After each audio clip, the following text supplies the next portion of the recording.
Lecture audio du conte Hansel et Gretel de Jacob et Wilhelm Grimm par Valérie Alain.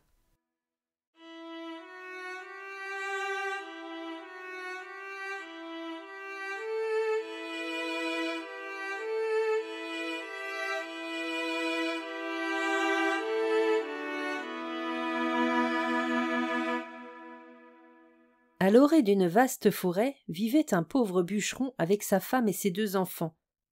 Le petit garçon s'appelait Hansel et la petite fille Gretel.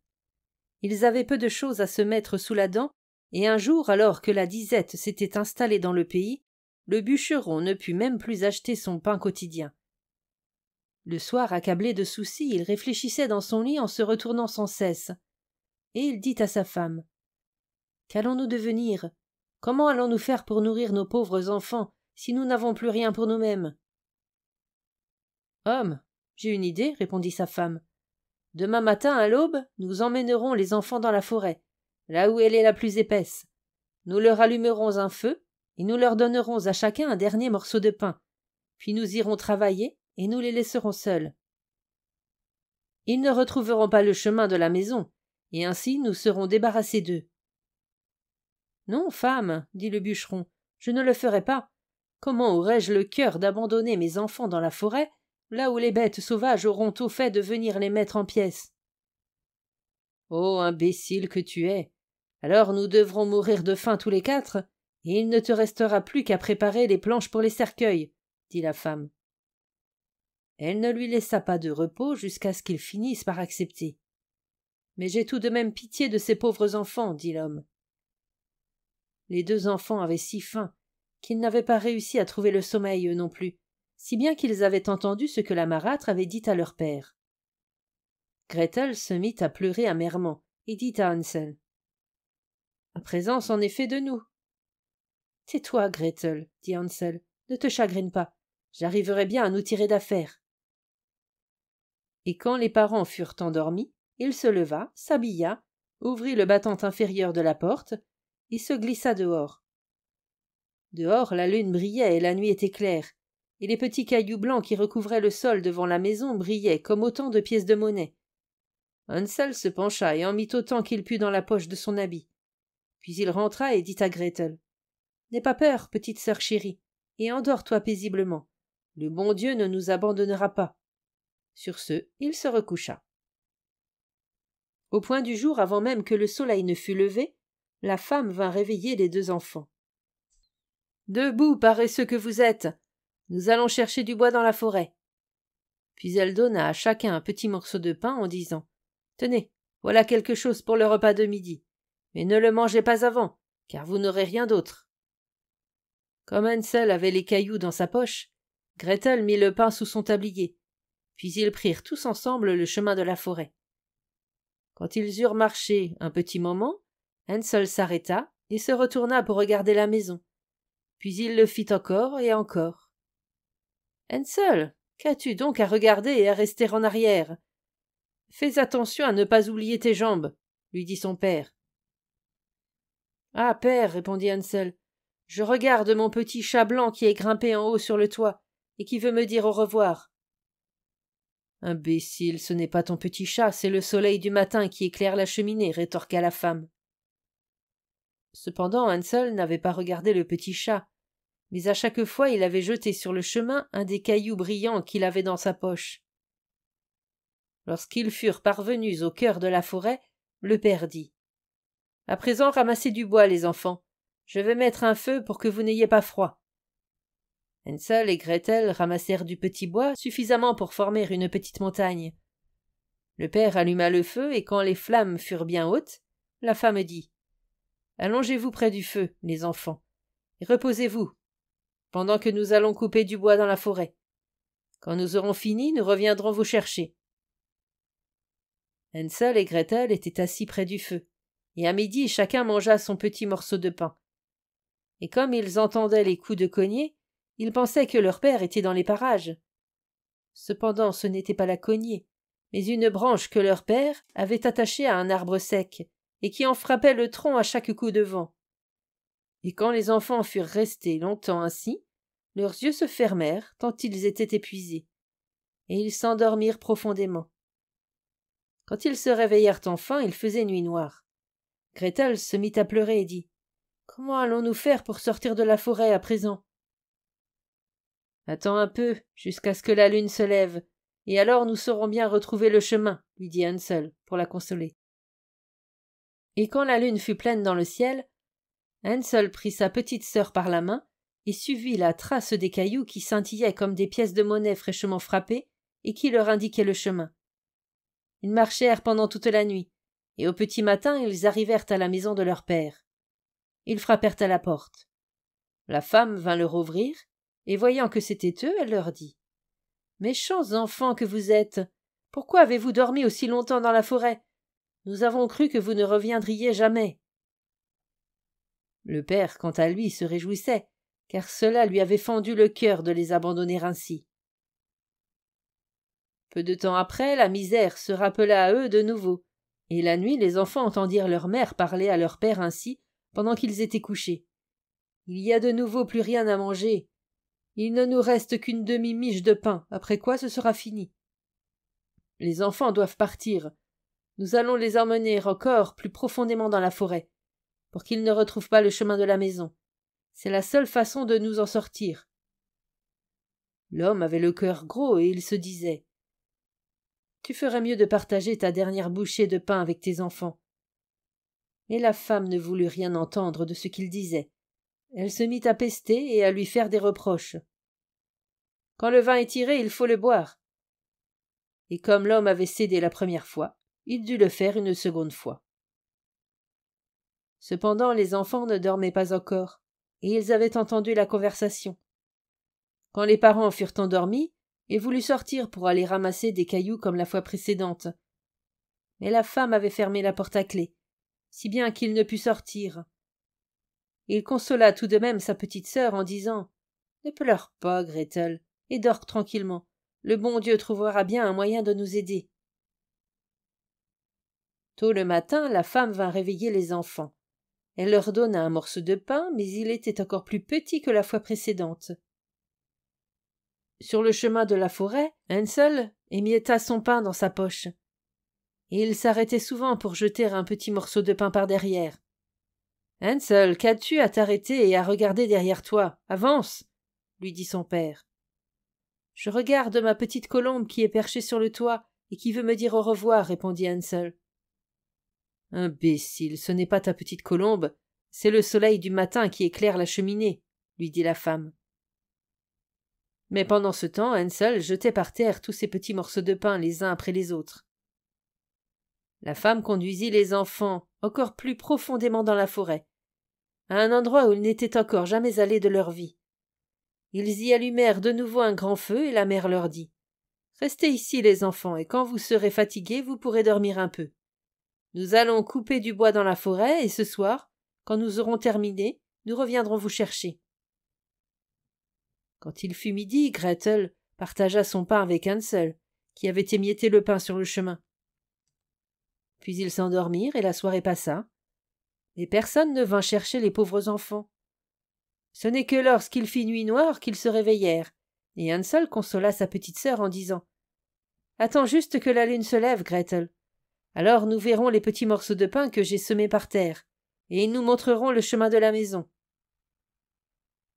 Quand la lune se leva, les enfants se mirent en route, mais ils ne trouvèrent plus un seul petit morceau de pain, car les milliers d'oiseaux qui volent dans la forêt et dans les champs les avaient picorés. « Nous arriverons bien à trouver le chemin, » dit Hansel à Gretel. Mais ils ne le trouvèrent pas. Ils marchèrent toute la journée, puis encore toute la journée, du matin jusqu'au soir, mais ils ne parvinrent pas à sortir de la forêt. Et ils avaient terriblement faim, car ils n'avaient rien à manger hormis les quelques baies qui poussaient çà et là. Ils étaient si fatigués que leurs jambes refusaient de les porter plus loin. Alors ils s'allongèrent au pied d'un arbre et s'endormirent. C'était déjà le 3e matin, après qu'ils avaient quitté la maison de leur père. Ils se remirent à marcher, mais ils ne faisaient que s'enfoncer toujours plus profondément dans la forêt, et si personne ne venait bientôt à leur secours, ils allaient mourir de faim. Quand il fut midi, ils virent un beau petit oiseau, d'un blanc immaculé, qui était perché sur une branche et qui chantait si joliment qu'ils s'arrêtèrent pour l'écouter. Et quand il eut fini de chanter, il battit des ailes et s'envola devant eux. Et les enfants le suivirent jusqu'à ce qu'ils arrivent à une petite maisonnette sur le toit de laquelle l'oiseau se percha. En s'approchant, ils virent que la maisonnette était faite de pain et qu'elle avait un toit de gâteau. Quant aux fenêtres, elles étaient faites de sucre clair. « Attaquons et faisons un bon repas. Je vais manger un morceau du toit, et toi, Gretel, tu peux manger un bout de fenêtre, elle est sucrée, » dit Hansel. Il leva le bras et cassa un petit morceau de toit pour le goûter. Quant à Gretel, elle s'approcha des vitres et entreprit de les grignoter. Une voix fine leur parvint alors de l'intérieur de la maison. « Croque, croque, croque, ma maisonnette, qui la grignote ?» Les enfants répondirent « C'est le vent, le céleste enfant », tout en continuant de manger sans se laisser distraire. Hansel, qui trouvait le toit fort à son goût, en arracha un grand morceau. Quant à Gretel, elle démonta une vitre ronde tout entière, s'assit par terre et s'en donna à cœur joie. La porte s'ouvrit soudain, et une femme vieille comme Mathusalem, qui s'appuyait sur une canne, sortit de la maisonnette à pas de loup. Hansel et Gretel furent si effrayés qu'ils laissèrent tomber ce qu'ils avaient dans les mains. Quant à la vieille, elle dit en dodelinant de la tête « Tiens, mes enfants, qui vous a amenés ici? Entrez donc et restez auprès de moi. Il ne vous arrivera aucun mal. » Elle les prit tous les deux par la main et les conduisit à l'intérieur. Elle leur servit un beau repas, du lait et des crêpes avec du sucre, des pommes et des noix. Elle leur prépara ensuite 2 beaux petits lits tout blancs, et quand Hansel et Gretel s'y allongèrent, ils eurent l'impression d'être au ciel.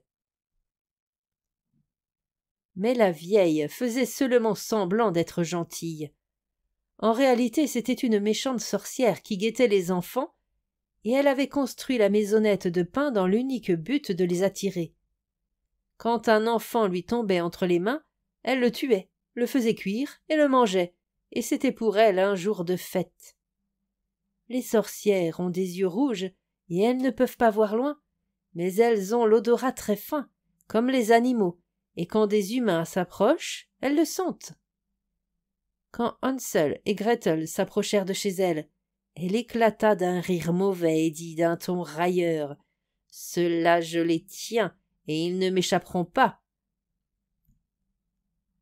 Le matin de bonne heure, elle saisit Hansel de sa main décharnée et le porta dans une petite étable où elle l'enferma derrière une grille. Il avait beau crier tout ce qu'il pouvait, cela ne servit à rien. La sorcière alla ensuite trouver Gretel. Elle la secoua jusqu'à ce que la fillette se réveille et lui cria « Debout, paresseuse! Va chercher de l'eau et préparer quelque chose de bon pour ton frère. Il est dehors dans l'étable et il faut l'engraisser.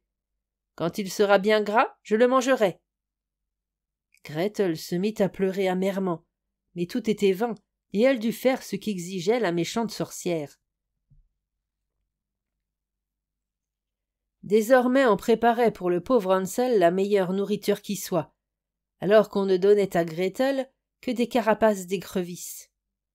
Tous les matins la vieille s'approchait de l'étable et appelait « Hansel, passe ton doigt entre les barreaux, que je le tâte pour savoir si tu seras bientôt gras. » Cependant Hansel passait un os entre les barreaux, et la vieille, qui ne voyait pas clair, n'y voyait que du feu, et pensant que c'étaient les doigts de Hansel, elle s'étonnait qu'il ne veuille pas grossir. Au bout d'un mois, comme Hansel restait maigre, elle perdit patience et décida de ne pas attendre plus longtemps.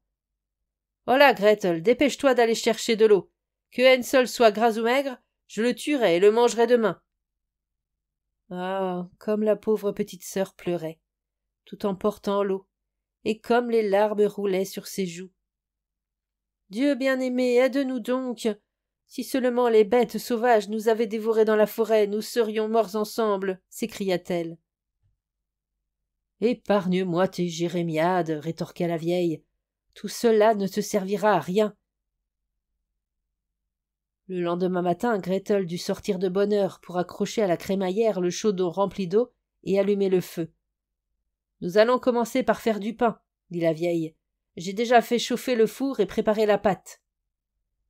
Elle poussa la pauvre Gretel hors de la maison, vers le four d'où jaillissaient déjà les flammes. Rentre dans le four et regarde s'il est assez chaud pour que nous puissions enfourner le pain, lui dit la sorcière. Une fois que Gretel serait à l'intérieur, elle voulait fermer la porte du four afin d'y faire rôtir la fillette pour la manger aussi. Mais Gretel avait compris ce qu'elle avait derrière la tête et lui répondit. « Je ne sais pas comment m'y prendre. Comment dois-je faire pour rentrer là-dedans ?»« Tu es bête comme une oie. La porte est bien assez grande. Tu vois bien que même moi je pourrais y entrer, » dit la vieille. Elle s'approcha à quatre pattes et passa la tête dans la porte du four. Gretel la poussa alors d'un grand coup qui la propulsa tout au fond, puis elle ferma la porte de fer et en poussa le verrou. Ouh, comme la sorcière se mit à hurler, c'était vraiment terrifiant. Mais Gretel s'enfuit, si bien que la sorcière impie mourut misérablement brûlée. Gretel, elle, courut tout droit retrouver Hansel.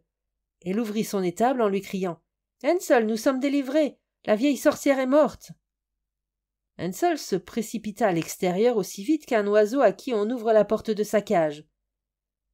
Comme il se réjouissait, comme il se sautait au cou, bondissant de joie et se couvrant de baisers. Et comme ils n'avaient plus rien à craindre, ils entrèrent dans la maison de la sorcière, où ils trouvèrent dans tous les coins des caisses de perles et de pierres précieuses. « Voilà qui est encore bien mieux que les cailloux, » dit Hansel, en fourrant dans ses poches autant qu'il pouvait. « Moi aussi, je veux en rapporter à la maison, » dit Gretel en remplissant son tablier. « À présent, partons pour sortir de la forêt de la sorcière, » dit Hansel.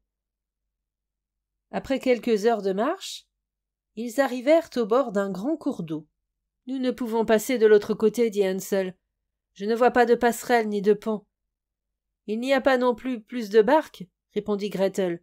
« Mais voilà une canne blanche. Si je lui demande, elle nous aidera à atteindre l'autre rive. » Elle s'écria alors. « Canette, ma belle, voici Hansel et Gretel.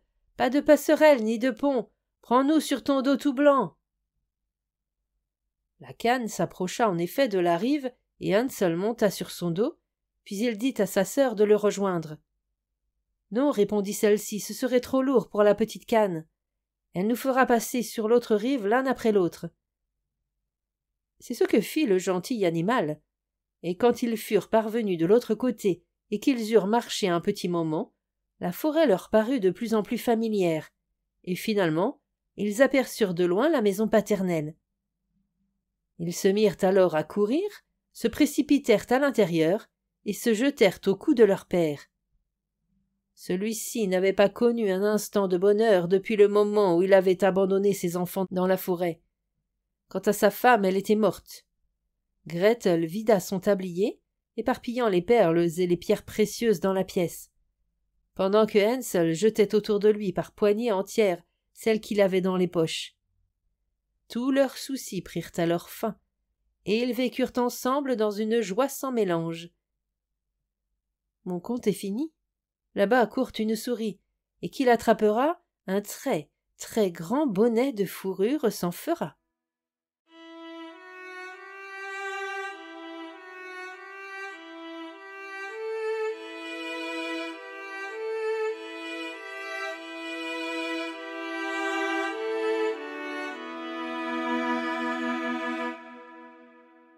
Fin de la lecture du conte Hansel et Gretel. Merci de votre écoute. Je vous rends vos oreilles, cœur avec les doigts,